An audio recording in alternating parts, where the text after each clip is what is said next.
Hey everyone, Meinke here from MLive.com, joined by Justin Rogers on July 27, which can mean only one thing, Justin: Veterans Report for training camp.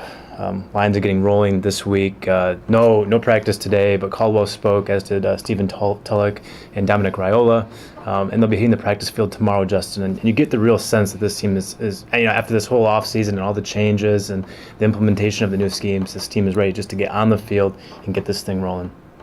I'm not ready to get rolling. I enjoyed my vacation. I'm sure you enjoyed yours. Yeah. Just spitting out that introduction took a little bit of effort to get out of vacation mode. For sure.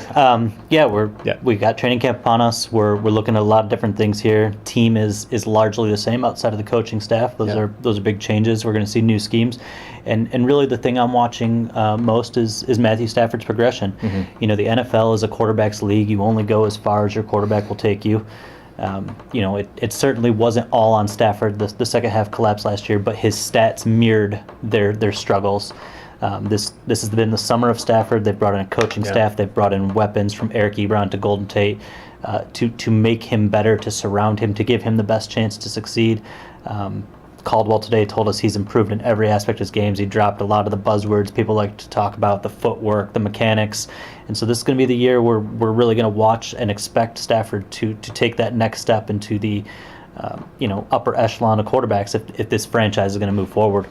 Right. We saw some struggles earlier from Stafford and the offense in general as they tried to pick up some of the new system early in the offseason. But I think we were both impressed by some of the progress we saw from Stafford and the offense later on, and especially in minicamp. I thought he was much sharper.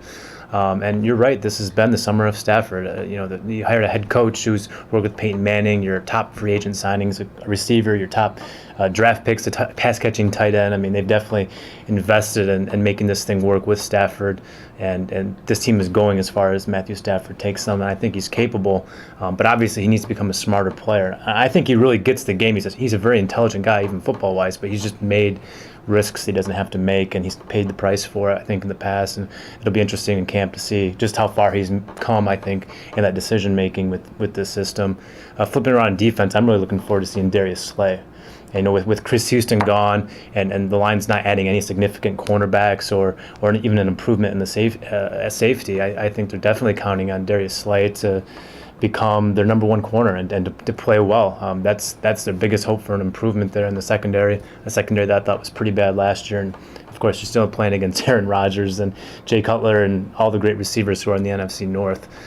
So they need Darius Slay to play well if they're going to have any shot at being a better defense this year. And everyone's spoken really highly of Slay. I liked what I saw in minicamp, and it's going to be a key for him to continue to progress in the new system. His talent was apparent from the day he stepped in the door last year. I thought he had, not an outstanding, but an impressive training camp last year. He flashed his skills. He should be better with a year of experience, a year being beaten by Calvin Johnson in practice under his belt. And, the new defensive scheme, not just from the cornerback's perspectives where they're going to be playing a little bit more press man, but just a variety of packages, pressure packages, blitz packages they'll be bringing should create more confusion for opposing quarterbacks and lead to more, opportunities for plays on the ball for the corners and the safeties. I liked what I saw from Slay.